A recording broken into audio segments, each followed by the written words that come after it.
तज हरि भजन काज नहीं दूजा। कोई भी काम भगवान की सेवा के अलावा और कुछ भी नहीं है। इसका एक रिजल्ट बहुत बड़ा आपको ये मिलने वाला है। योगी योग साधना में एक चैप्टर था, शायद जानना और मानना एक चैप्टर है, शुरू में ही है। तो अखिलेश जी महाराज इसकी जब डिक्टेशन लिखवा रहे थे, व्याख्या लिखवा रहे थे, तो ये चैप्टर उन्होंने पूरा कर दिया था। फिर बाद में काफी आगे बढ़ने के बाद बोले कि एक इसमें नई बात ऐड करनी है, वापस आओ। और तब उन्होंने उसमें एक बात ऐड करवाई थी, जिन्होंने पढ़ी है वो जानते होंगे। उसमें उन्होंने एक बात ये ऐड करवाई थी कि जब हम अपने घर में, अपने बाल बच्चों में, अपने परिवार में, अपने काम धंधे में जब हम भगवान का भाव बनाने लग जाते हैं, सेवा में हम इस प्रकार निपुण हो जाते हैं, तो फिर भगवान आपको सेवा के लिए चुन लेता है।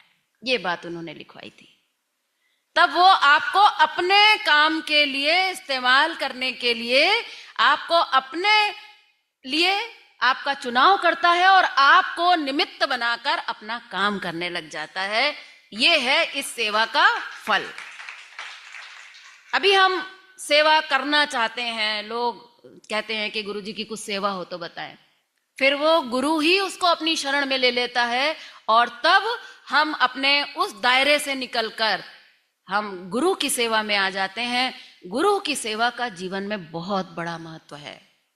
गीता में कहा गया है कि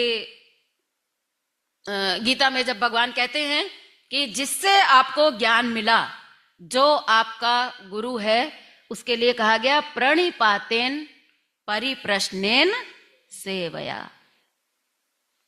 कहते हैं कि जिससे आपने इतना सुंदर जीवन जीना सीखा, उसके प्रति भी आपका कुछ कर्तव्य बनता है कि नहीं? उसकी कृतज्ञता के प्रति भी हमारा कुछ ना कुछ कर्तव्य बनता है। तो बोले पहले तो प्रणिपातेन करो, ऐसे मार्ग दिखाने वाले गुरु के चरणों में समर्पण भाव रखो, उसकी शरण में जाओ, ताकि वो आपको इतना सुंदर ज्ञान दे। और जब वो ज्ञान दे और उस ज्ञान को जब आप अपने जीवन में जीने जाओ और जीवन में समस्याएं आए, तो फिर क्या करो? परिप्रश्नेन, बार बार अपने संशयों को मिटाने के लिए उससे बार बार प्रश्न करो, अपनी शंकाओं का समाधान करो। इसलिए हमारे प्रत्येक शिविर में शंका समाधान का सत्र जरूर होता है। बार बार समझने के लिए, समाधान करने के लिए हमें परिप्रश्नेन। और बोले जब आपको ऐसा गुरु मिल जाए और वो आपको रास्ता दिखा दे, आपके शक को दूर कर दे, तो फिर अगली चीज क्या होगी? सेवया। उसकी सेवा में लगो। खाली उसी का कर्तव्य नहीं है कि सारी दुनिया को मार्ग दिखाए, कुछ आपकी भी ड्यूटी बनती है। एक से एक आप सबके जीवन परिवर्तन हो रहे हैं, सबको नया जीवन मिला है। हम में से ऐसे कितने लोग, मैं जानना चाहूंगी, ऐसा अनुभव करते हैं कि अगर इस साधना से नहीं जुड़े होते तो शायद इस दुनिया में नहीं होते हैं। कुछ लोग ऐसे, जरा ऊंचा सा हाथ खड़ा करें। मैं भी हूं। तो अगर हमको ये नया जीवन मिला है ऐसे गुरु की शरण में आकर, तो हमारा भी कर्तव्य बनता है कि ऐसे गुरु की सेवा में हम भी लगे। और तब हमारी वो स्थिति आएगी जब हम कर्मों के बंधन से मुक्त होने लग जाएंगे। उस दिन हम लोग सुन रहे थे प्रारब्ध से मुक्ति। प्रारब्ध से मुक्ति कोई इतना आसान खेल नहीं है, ये बहुत बड़ा विज्ञान है। इतना आसान नहीं है, लेकिन संभव है। तो उसके लिए ये आम की साधना बताई गई, मानसिक पूजा, कि हर काम में, काम तो काम ही है, लेकिन अंदर से मानसिक पूजा।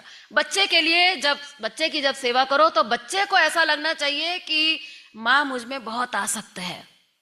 योगी जी कहते थे कि पति पत्नी के जब संबंध निभाओ तो ऐसे निभाओ कि एक दूसरे को लगे कि अरे ये तो बिल्कुल आसक्त है। दुनिया वाले जब आपको देखें तो उसे ऐसा लगे अरे जैसा मैं हूं ऐसे ही तो ये भी है, जो मैं कर रहा हूं वही तो ये भी कर रहा है, इसमें और मुझ में क्या अंतर है?